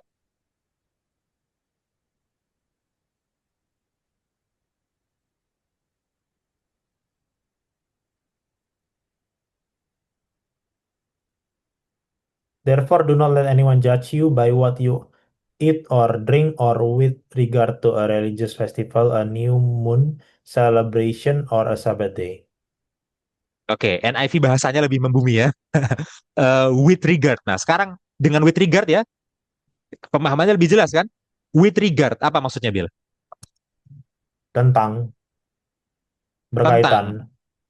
berkaitan ya. Jadi, jangan ada yang menghakimi engkau ya terhadap apa yang kamu makan atau yang kamu minum berkaitan dengan hari raya, bulan baru, dan Sabat. Jadi daftarnya ada 2, hubungannya dengan 3, bukan 5 daftar. Oke? Nah, supaya lebih detail lagi ya. Tadi waktu saya belajar secara mandiri, saya cek BDAG. BDAG. BDAG ini adalah kamus standar akademik ya. Kamus top untuk studi akademik bahasa Yunani Perjanjian Baru. BDAG. Itu singkatan dari nama penulisnya ya. BDAG mendefinisikan kata meros. Meros itu kata dasarnya dalam bentuk datifnya itu mere ya. Jadi meros atau mere sama saja. Mendefinisikan kata meros itu sebagai in matter of, dalam hal, atau in part of, dalam bagian dari. Oke? Sekali lagi ya, BDAG mendefinisikan kata meros atau mere itu sebagai in the matter of, ya, sebagai dalam hal titik-titik, lalu secara literal in part of, dalam bagian dari titik-titik. Maksudnya gini. Maksudnya gini. Yang tidak berlaku itu adalah makanan dan minumannya. Yang tidak berlaku itu adalah ritual-ritualnya. Waktu dia dilakukan sebagai bagian dari upacara, bulan baru, dan hari Sabat. Oke? Atau bisa diterjemahkan gini ya. Therefore, no one is to act as your judge in regard to food and drink in parts of festival or a new moon are a Sabbath day. Jadi sebenarnya kalaupun kalaupun tadi kita baca kita bilangan ya, bilangan 28 sampai 29 itu di situ termasuk sabat mingguan, yang di sini dibilang tidak berlaku itu bukan sabat mingguannya itu sendiri, meskipun berhubungan. Tapi yang tidak berlaku adalah ritual yang dilaksanakan pada sabat mingguan. Oke, ritual makan dan minum yang dilakukan in parts of sebagai bagian dari sabat mingguan. Tapi bukan sabat mingguannya itu sendiri yang tidak berlaku. Kenapa? Ini yang perlu kita tahu. Di perjanjian lama itu ada beberapa ritual yang memang terjadinya di sabat mingguan dan kita sudah tidak lakukan lagi. Ini yang perlu kita tahu. Ya, saya nggak punya waktu untuk menjelaskan semuanya, tapi baca imamat, baca ulangan. Imamat, baca bilangan. Itu kita akan tahu. Di hari sabat itu ada beberapa ritual korban loh yang dilakukan kadang-kadang. Pertanyaan, apakah sekarang kita masih melakukan ritual korban di hari sabat? Tidak. Tapi apakah hari sabatnya masih berlaku? Masih. Jadi apakah ayat ini berhubungan dengan sabat mingguan? Iya, tapi bukan membatalkan sabat mingguan. Ayat ini bilang bahwa ritual makan dan ritual minum yang dilakukan in parts of sebagai bagian dari sabat mingguan itu dibatalkan, tapi bukan sabat mingguannya itu sendiri. Makanya kata merei, satu kata itu membedakan. Kalau memang Paulus bermaksud sabatnya batal, pasti Paulus ngomong gini. Saya baca dalam bahasa Yunani. Meontis humas krineto enbrosei en posei en eortes en nomenias en sabaton. Pasti dia ngomong gitu. Kenyataannya enggak. Kenyataannya Paulus ngomong gini. Meontis humas krineto enbrosei en posei en merei eortes henomenias, perhatikan n-nya nggak diulang lagi, he sabaton. Saya tidak terjemahkan, saya asumsikan saudara bisa ngerti maksudnya. Ya, itu pentingnya kita belajar bahasa Yunani bukan hanya untuk analytical, tapi benar-benar sampai fasih. Sekarang di situ bedanya. Ya. Dan kalau butuh bukti, ayat-ayat Alkitab lain yang menggunakan kata meros sebagai in parts of, ya, kata meros untuk merujuk kepada sesuatu sebagai bagian dari sesuatu yang lain, ya, itu ada contohnya. Ya, tolong dicatat ya. Yohanes 19 ayat 23. Kemudian Kisah Para Rasul 5 ayat 2. Kisah Para Rasul 23 ayat 6. Ya. Kemudian Efesus 4 ayat 16. Di situ kata meros digunakan dalam artian in parts of, sebagai bagian dari. Tapi bukan hal itu sendiri. Dia hanyalah bagian kecil dari sesuatu yang lebih besar. Ya. Makan dan minum ritual itu dibatalkan meskipun ritual itu adalah bagian dari hari Sabat. Ya, karena kita sekarang hari Sabat nggak bikin korban lagi. Jujur, hari Sabatnya berlaku, korbannya nggak. Dulu di zaman Alkitab, di hari Sabat bikin korban, ada. Nah, ya. Jadi memang harus pakai bahasa Yunani. Dan memang ini agak sedikit berbeda dengan tafsiran Advent yang umumnya. Karena pada umumnya, biasanya orang Advent akan langsung memisahkan Sabat mingguan dan Sabat Sabat tahunan dan Sabat mingguan. Ya, sementara di perjanjian lama kalimat tadi, urutan tadi itu selalu ngomongin dua-duanya. Gitu ya. Itu. Oke. Aplikasinya apa? Aplikasinya gini. Semua ritual korban, ya, bahkan kalaupun ritual korban itu dilakukan di hari Sabat, ritual korban itu merujuk kepada pelayanan Yesus. Itu hanyalah bayang-bayang, itu hanyalah lambang kepada pelayanan Yesus. Dan pelayanan Yesus sudah menggenapinya secara penuh, secara efektif. Maka sekarang orang tidak boleh lagi mewajibkan kita untuk merayakan ritual-ritual itu. Ya, entah Pesah, entah Shavuot, ya, Pentakosta atau Sukot, hari raya pondok daun-daunan, itu tidak lagi diwajibkan harus dirayakan oleh orang Kristen. Ya, itu. Karena semuanya sudah sempurna dalam Kristus. Semua korban itu sudah digenapi secara sempurna dalam korban Kristus. Ya, oke. Sebelum Bill kasih tanggapan, saya mau kasih satu rekomendasi bacaan jurnal ya. Tolong ditampilkan Bill dari Biblical Research Institute. Ditampilkan judulnya dulu ya. Ya. Ya, ini artikelnya diterbitkan oleh Biblical Research Institute. Ya, ini adalah lembaga riset teologi dari General Conference ya untuk menanggapi isu-isu teologi di jemaat. Oke, saudara bisa cek Biblical Research Institute lebih sering ya untuk baca artikel-artikel di sana. Ada satu artikel yang ditulis oleh Roy Gain. Roy Gain ini adalah pakar perjanjian lama, secara khusus dia adalah pakar kitab imamat, secara khusus dia adalah pakar hukum ritual. Itu Roy Gain. Ya, Roy Gain menulis artikel judulnya adalah The Role of God's Moral Law, ya, peran dari hukum moral Tuhan, including Sabat, termasuk Sabat in the New Covenant dalam Perjanjian Baru. Ya, apa sih perannya hukum moral Tuhan di Perjanjian Baru? Apa sih perannya Sabat di Perjanjian Baru? Ya, dan dia menjelaskan itu dari Perjanjian Lamanya dulu secara detail, tapi nanti dari tengah menuju ke belakang dia masuk ke Perjanjian Baru dan dia melihat kesinambungannya, termasuk yang di Kolose dia jelaskan dengan sangat detail. Ya, 90% dari penjelasan saya tadi itu saya ambil dari artikel ini. Jadi saudara silakan baca artikel ini. Ya, dan kalau kita baca ini sebenarnya sudah jelas sekali bahwa Sabat itu tidak pernah dibatalkan. Harinya tidak pernah dibatalkan. Ya, meskipun kalau dulu ada korban dilakukan di hari Sabat, kita nggak lakukan lagi korbannya. Itu ya, seperti itu. Dan Roy Ginn ini ya, ini saya sedikit cerita lagi, ini orang yang luar biasa ya. Dia menulis komentari terhadap kitab Imamat dan Bilangan, oke, okay, yang itu ada dalam seri New International Version Application Commentary. Oke. Okay?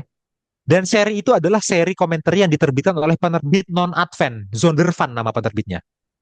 Ya. Jarang-jarang orang Advent diminta oleh penerbit non-Advent untuk membicarakan kitab Imamat. Saudara tahu kenapa? Karena kitab Imamat di dalamnya ada Imamat 11 dan di Imamat 11 tentang doktrin makanan halal dan haram, orang Advent punya pandangan yang berbeda dari Kristen lain. Ya. Jadi kebanyakan orang non-Advent begitu ngelihat orang Advent ngomong kitab Imamat, mereka udah curiga. Wah, ini pasti akan ngomongin doktrin halal haram dan bla bla bla. Tapi saking pakarnya Roy Gen, ya, saking pakarnya Roy Gen, meskipun pandangan dia tentang Imamat 11 itu adalah pandangan Advent yang berbeda dari Kristen lain, dia tetap diminta oleh penerbit non Advent untuk tulis komentari. Dan di komentari itu dia sangat jelas menjelaskan ya bahwa Imamat 11 masih berlaku.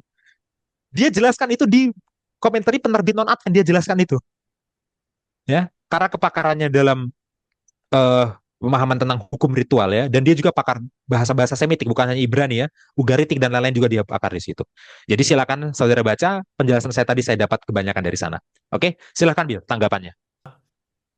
Memang ini agak rumit ya kalau misalnya kita bahas ini. Mungkin karena eh, kita belajar ini biasanya tuh di KKR. Jujur saja, Hmm, jarang sekali kayak kita buat seri khusus untuk bahas ini. Kayak, ngerti gak sih, seminar membahas hukum. Coba hmm, berani jamin kita, bisa jadi nggak pernah. hmm, hmm, hmm, Kebanyakan kita tahun itu dari KKR. Kayak di KKR lalu dijelasin, oh ini hukum tuh dibagi kayak gini, ini berlaku, ini nggak berlaku. Lalu ini hari Sabat tuh ada mingguan, ada tahunan, ini nggak berlaku, ini berlaku. Nah, jadi kayak summary-nya gitu. Dan mungkin di situ ya, mungkin di situ, mungkin mungkin kita belum pernah ketemu orang Kristen lain yang dapat frasa yang itu yang tadi, yang dari yang perjanjian lama. urutan Jadi tadi ya. mereka Iya. nggak punya argumen itu kan. Nah, sekarang kita udah punya Arsenal, Arsenal lagi, nyebutin nama tim. Bukan, kita sekarang udah punya senjata baru kalau seandainya itu menjadi argumen mereka, itu maksudnya. Gitu ya. Dan itulah gunanya exegesis ya sebenarnya. Karena kan nggak, kalau pembacaan pembacaan on the surface level nggak akan tahu kan ada kemungkinan ini. Hmm, Tapi pas kita baca jadinya kita tahu ada kemungkinan itu dan jadinya tahu jawabannya. Dan di satu sisi itu menunjukkan luar biasanya Paulus. Sedalam itu dia iya. ngerti. Maksudnya dia bisa quote phrase dari perjanjian lama terus dia pakai di konsep perjanjian baru. Dan ya itu hebat banget sih. Maksudnya itu menunjukkan dia scholar banget berarti. Scholarnya tuh ngerti yang perjanjian lama Hmm, sampai seluk-beluknya gitu loh, yang bukan kayak orang di perjanjian baru terpisah ribuan tahun gitu, lalu kayak baca kutipan-kutipan scholar perjanjian lama. tapi kayak memang orang yang mendalami dan melaksanakannya gitu to the bone gitu menurutku. Itu luar biasa banget sih. Dan menurutmu internasional nggak dia phrase itu? Menurut pasti internasional kan? Iya, sengaja Urutan sengaja itu. itu sangat umum di Perjanjian Baru untuk ngomongin keseluruhan kalender Yahudi. Ya, tapi yang paling menarik adalah dia sengaja taruh kata Merei. Iya, Jadi iya, itu in parts of, nah itu yang membedakan daripada makan dan minumnya yang ritualnya itu sendiri. Nah itu. iya, iya, iya, iya. Itu sih. Itu hebat banget. Itu pas sekolah sih. Maksudnya nggak mungkin kayak orang yang cuma dengar-dengar aja untuk bisa buat argumen kayak gitu ya.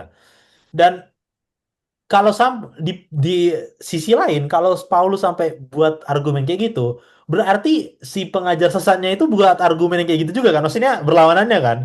Artinya si Iya, pengajar sesatnya ini iya. pintar juga untuk memutar balikan fakta. Iya dong. Sampai Paulus akhirnya harus Hmm, kutip perjanjian lama the way it is dan menambahkan kata itu. Jadi bisa hmm, jadi argumennya si si ajar sesat itu adalah itu gitu loh. Adalah itu, iya, iya, ya kan? iya. Wah, dan memang masuk akal kenapa Paulus akhirnya tulis surat ini ya. Mungkin orang Kolose bisa jadi bukanlah tulen Yahudi yang benar-benar Yahudi gitu. Jadi mereka bisa jadi diaspora yang nggak terlalu Hmm, yang udah budayanya luntur atau memang orang yang nggak ngerti sama sekali orang non Yahudi. Jadi waktu dikasih tahu ajaran ini mereka iya iya aja gitu kan. Ya hmm. Ya, itu yang bisa kubayangkan itu itu sih yang poin, terjadi. itu poin yang bagus. Itu poin yang bagus ya. Memang orang Kolose itu cukup banyak komposisinya dari etnis Yahudi, cukup banyak. Tapi memang Mm-mm. mereka itu Yahudinya adalah Yahudi Helenis. Yahudi Iya, yang sudah diaspora, sudah merantau ke daerah Yunani. Dan banyak dari mereka yang belum pernah ke tanah iya, leluhur mereka. Jadi mereka bahkan belum pernah lihat sendiri upacara-upacara itu. Ya, jadi itu poin yang betul itu, poin yang bagus. iya, iya, iya. Maksudnya untuk menangkal seperti itu, pemahaman Paulus harus dalam itu loh Mas Teguh. Masa, jadi kan masuk akal Iya. ketika dia bilang kekayaan tadi itu loh, assurance terhadap kekayaan. Jadi dia benar-benar mengerti gitu loh. Sehingga orang mau ngomong apa, oh enggak, ini gini gini, biar aku jelasin. Gitu kan. Itu kan Hmm. luar biasa sekali Iya. ya. Dan itu kayak buat kita semangat ya harusnya untuk belajar. Maksudnya kita harus belajar gitu bahwa ada loh sisi-sisi yang kita selama ini blind spot kita selama ini mungkin cuma ikut-ikutan aja kita nggak benar-benar mengetahui bahkan to be honest banyak orang yang nggak tahu bahkan hari Sabat itu justifikasi perayaan hari Sabat itu apa maksudnya hari Sabat itu apa gitu apakah sudah Hmm. dipakukan apakah bukan lalu itu udah ada penciptaan apa namanya teologi di balik hari Sabat itu banyak orang asing belum benar-benar tahu kan bahkan itu kayak our itu kayak identitas kita gitu yang dilihat di depan umum gitu kalau ditanya kita nggak bisa menjelaskan itu harusnya tantangan sih mungkin aku bawa sampai ke tahap situ ya karena ini lawan Paulus ini bukan orang yang biasa-biasa aja dia tahu kelemahan audiensnya berarti kan kenapa dia sampai bawa ke masalah Hmm. ini dia tahu kelemahan audiensnya nggak tahu Hmm. seluk beluk ini gitu loh mungkin dia diaspora mungkin dia memang non Yahudi sama sekali gitu jadi dia tekannya di situ nah gimana dengan kita gitu kan gimana kelemahan kita mungkin kita harus lebih banyak belajar di situ mungkin itu Mas Hmm. Henrikson Iya, oke. Ada kutipan, Bill, untuk bagian ini? nggak ada. Hmm. Iya. Kalau gitu lanjut, Bill. Kolose 2 ayat 18 sampai 19. Janganlah kamu biarkan kemenanganmu digagalkan oleh orang yang pura-pura merendahkan diri dan beribadah kepada malaikat, serta berkanjang pada penglihatan-penglihatan dan tanpa alasan membesar-besarkan diri oleh pikirannya yang duniawi. Sedang ia tidak berpegang teguh pada kepala, dari mana seluruh tubuh yang ditunjang dan diikat menjadi satu oleh urat-urat dan sendi-sendi menerima pertumbuhan ilahinya. Ya, perhatikan di ayat 18 ya. Ada frasa beribadah kepada malaikat ya. Ternyata salah satu ajaran sesatnya adalah ajaran untuk beribadah kepada malaikat. Wah, ini gila juga ajaran sesatnya ya. Ya, tapi yang perlu kita ketahui adalah di eh, era Yahudi Bait Suci kedua ya, era Yahudi dari zaman intertestamental sampai abad pertama itu ya, itu ada satu aliran namanya Yahudi Eseni ya. Iya. Kita biasanya taunya Yahudi Farisi. Itu terkenal, memang itu aliran dominan, makanya kita tahu ya. Lawan utamanya biasanya Yahudi Saduki, itu kita juga tahu Ya, tapi ada satu aliran ya yang nggak disebutkan secara eksplisit di Alkitab, tapi itu aliran tuh eksis di zaman itu, namanya Yahudi Eseni. Ya, kalau nggak disebutkan di Alkitab bukan berarti ajarannya itu nggak muncul di Alkitab. Ajarannya muncul di Alkitab kadang-kadang sekali-sekali, meskipun nama alirannya nggak disebut. Nah, bukan Eseni, Bil. Biasa aja, Eseni. Eseni. Oke. Nah, aliran ini mengasingkan diri ke Qumran. Oke, Qumran itu adalah sekumpulan gua-gua di dekat Laut Mati. Ya, di situ mereka banyak sekali menyalin Alkitab.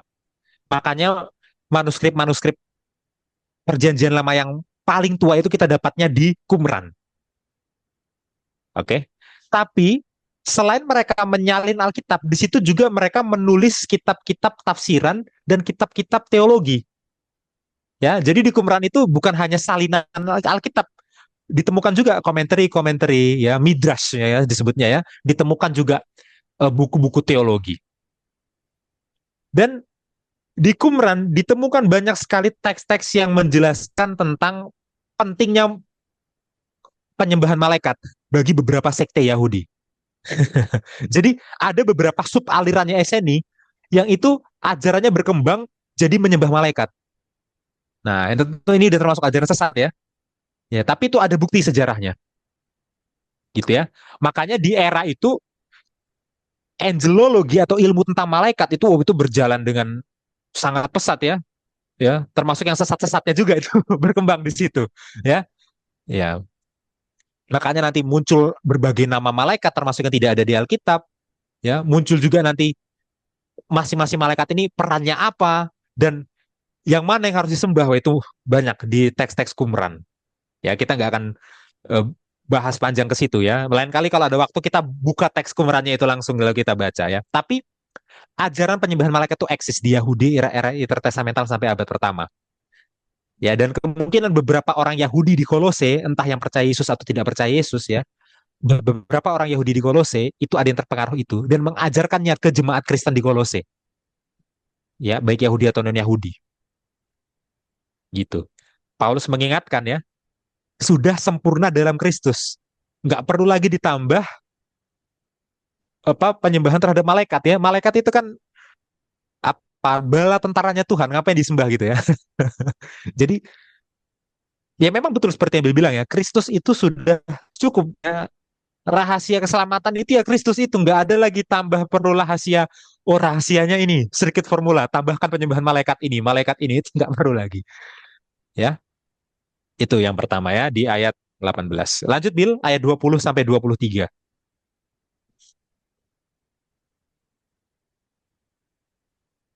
Apabila kamu telah mati bersama-sama dengan Kristus dan bebas dari roh-roh dunia, mengapakah kamu menaklukkan dirimu pada rupa-rupa peraturan, seolah-olah kamu masih hidup di dunia?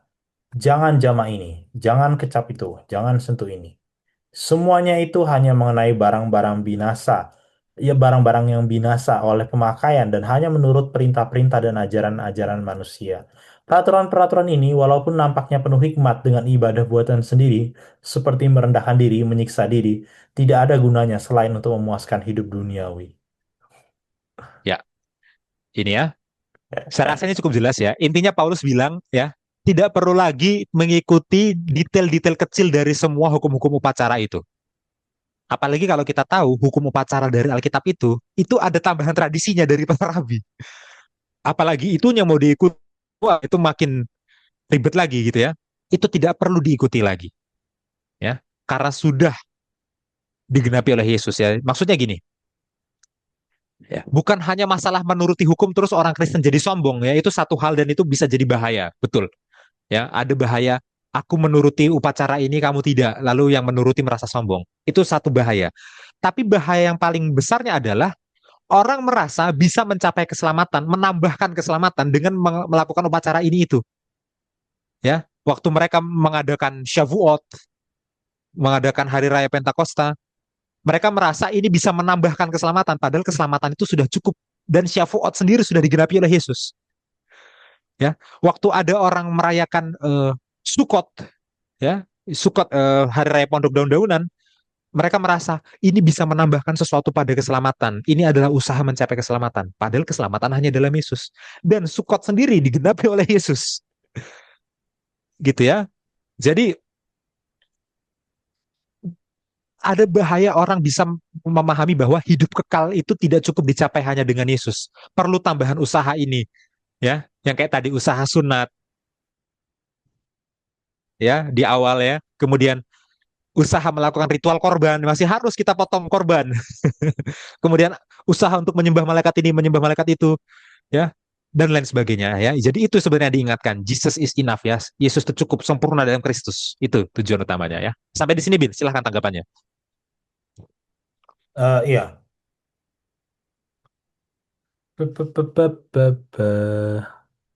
Oh, nggak ada. Aku mau baca, tapi ternyata nggak ada. Oke, aku ini. Iya. Eh, dan itu judul pelajaran kita ya. Sempurna dalam Kristus. Dan kadang-kadang ya itu masalahnya. Mungkin ekstrim kiri, ekstrim kanan ya. Sempurna jadi Hmm, hidup suka-suka, bukan itu maksudnya. Tapi sempurna itu artinya ya memang cuma Yesus ya sumber keselamatan. Jadi ngapain cari di tempat lain, itu maksudnya. Gitu ya. Ngapain cari ajaran lain ya, kalau ajarannya dari Yesus sendiri, gitu kan? ya, Jadi nggak perlu lah bilang inilah suci lah, ini untuk apalah. Kalau mau ini mengusir inilah, mengusir itulah. Kalau mau ini, iya, ya iya, kan iya, kadang-kadang kan dihubung-hubungin kayak gitu. Oh ini supaya nggak ada roh iya, jahat. Ya, tapi itu ritual itu apa gitu? Kan maksudnya kan tinggal berdoa gitu ya, nggak perlu ada ritual-ritual yang aneh-aneh kan. Maksudnya tinggal berdoa aja gitu kan. Berdoa Tuhan, iya. kami mau ini, tolong jaga rumah atau apa Tuhan, beli rumah baru, berkati rumah ini. Udah kan, nggak perlu kayak ada, woi woi woi, ada aja yang aneh-aneh gitu kan. Ngapain itu?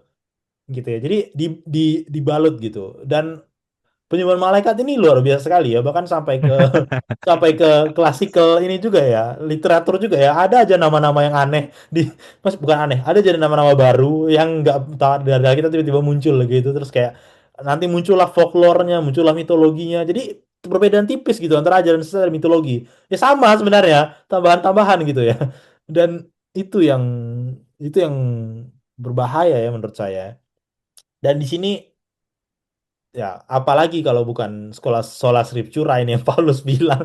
Iya, itu sola scriptura itu Yesus gitu. Hmm, Rahasianya itu Yesus gitu kan. Jadi ngapain mau cari yang lain gitu? Ngapain kamu mau cari pengertian di tempat lain? hmm, Baca aja Alkitabnya, dia ngomong tentang Yesus. Yesus sudah mengenapi ini, ya sudah, berarti itu udah digenapi.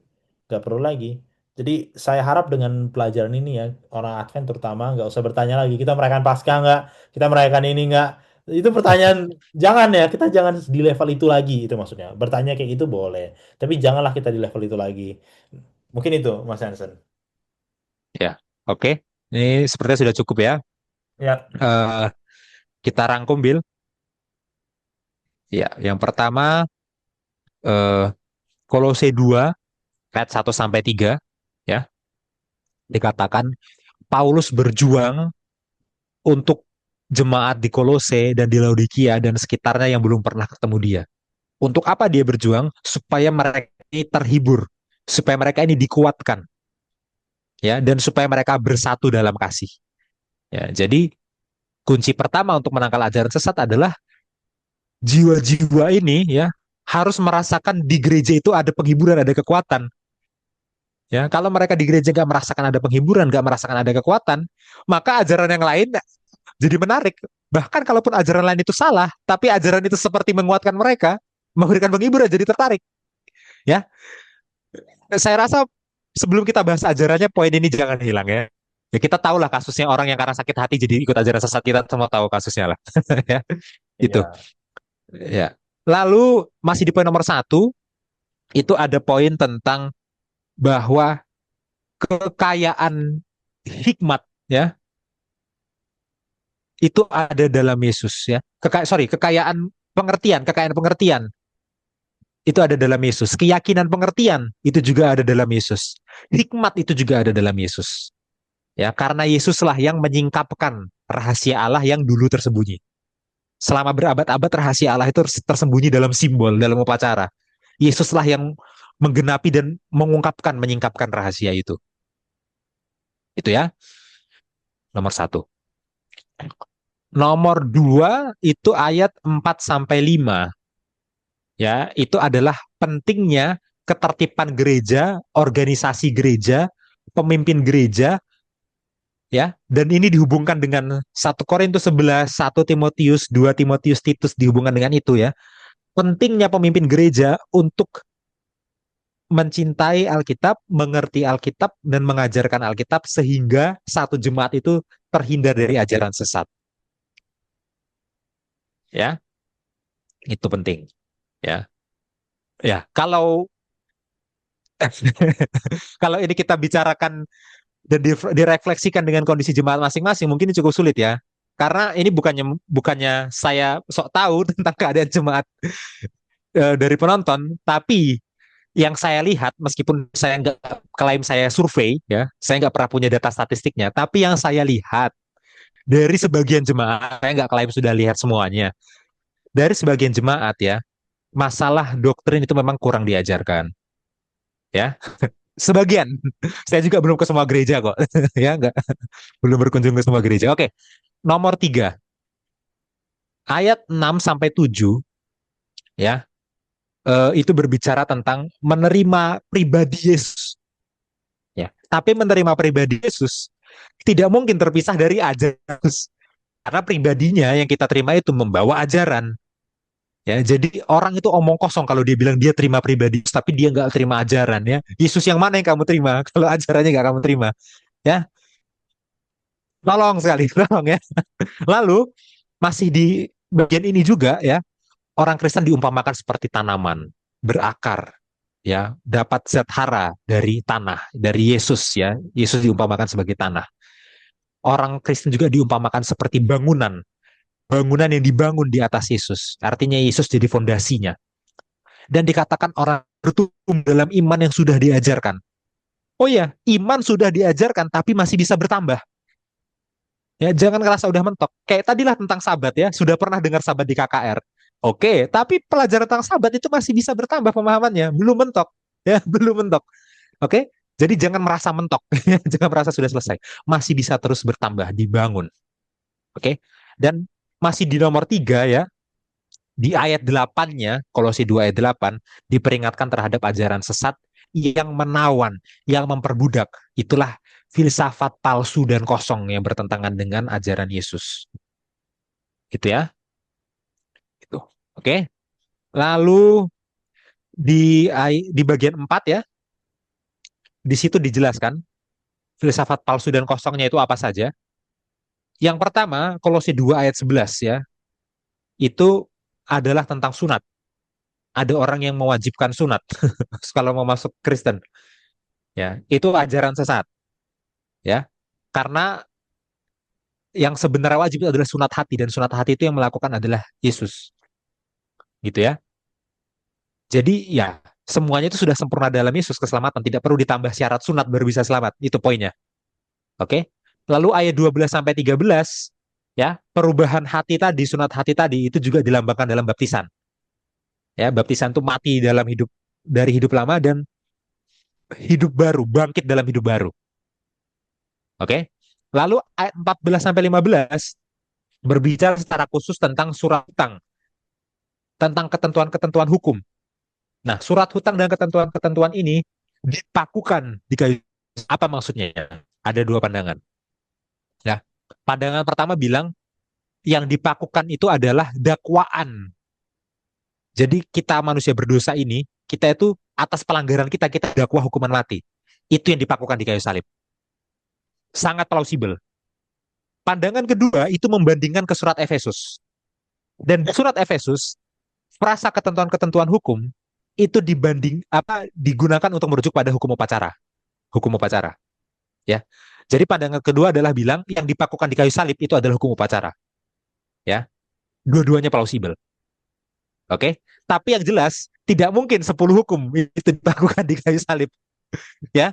Kenapa? Karena Kolose 3 nanti akan berbicara tentang 10 hukum.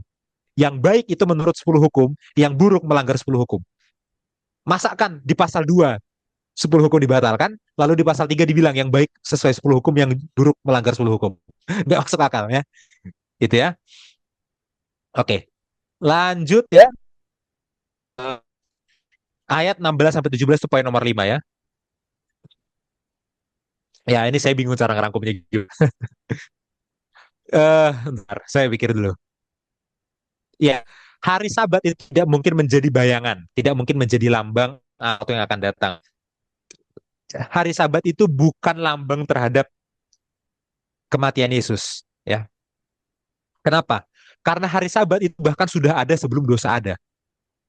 Ya, orang itu butuh lambang akan penebus karena mereka sudah berdosa. Mereka butuh lambang supaya mereka tahu akan ada penebus. Ini belum ada dosa, tapi Sabat sudah ada gitu ya. Itu. Itu yang pertama. Tapi isu sulitnya adalah kalau dibandingkan dengan, aduh, bentar ya saya cekukan.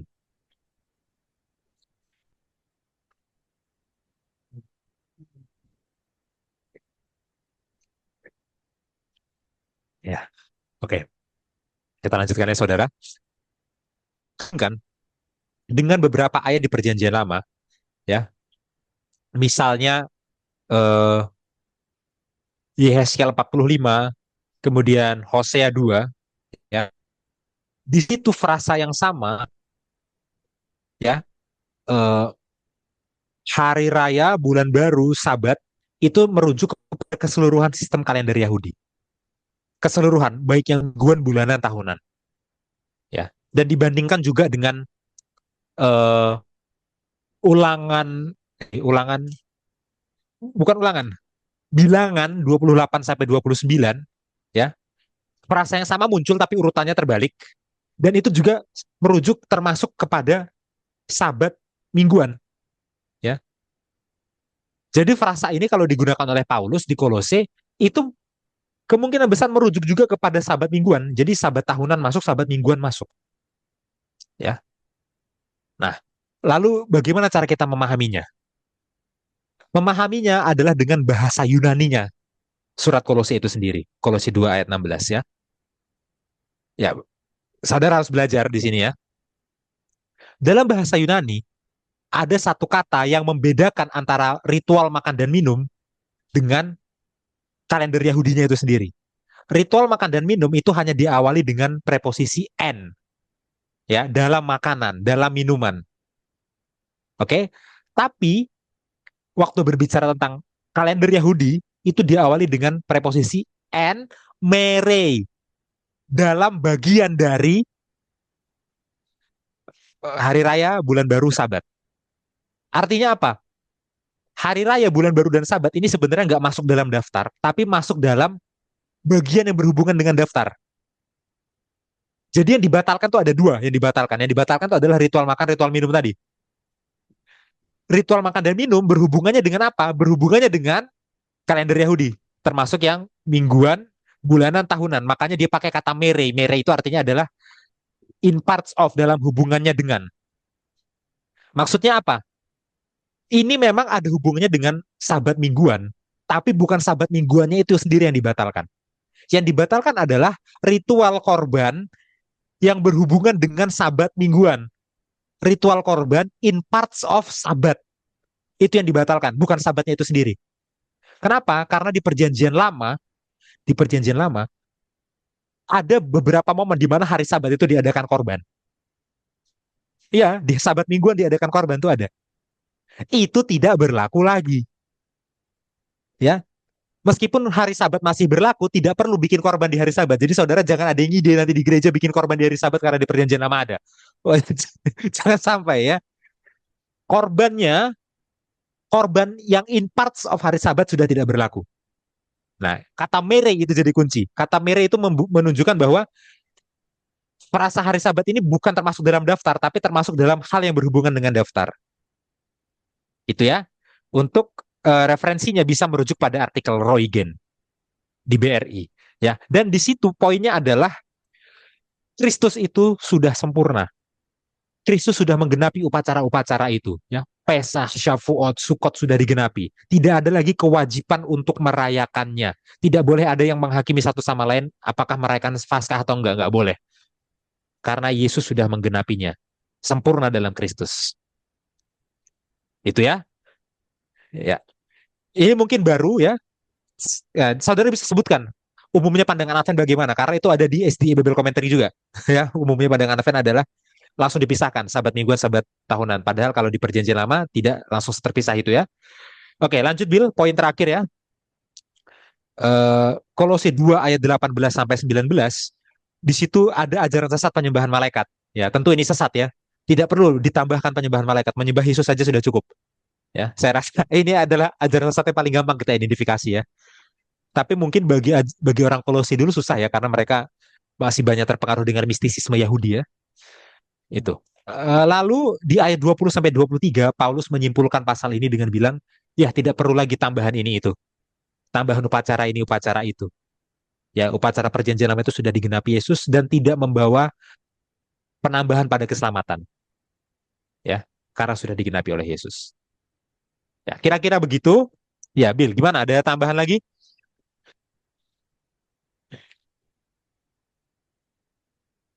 Tidak ada, saya rasa ini udah Heeh. lengkap ya. Ya, saudara-saudara yang 2 minggu ini bersyukur, wah, impromptu videonya bentar. Hah, nih dapat nih yang lama. Ya, Ya, tapi gimana ya? Memang ya. harus dibahas kan.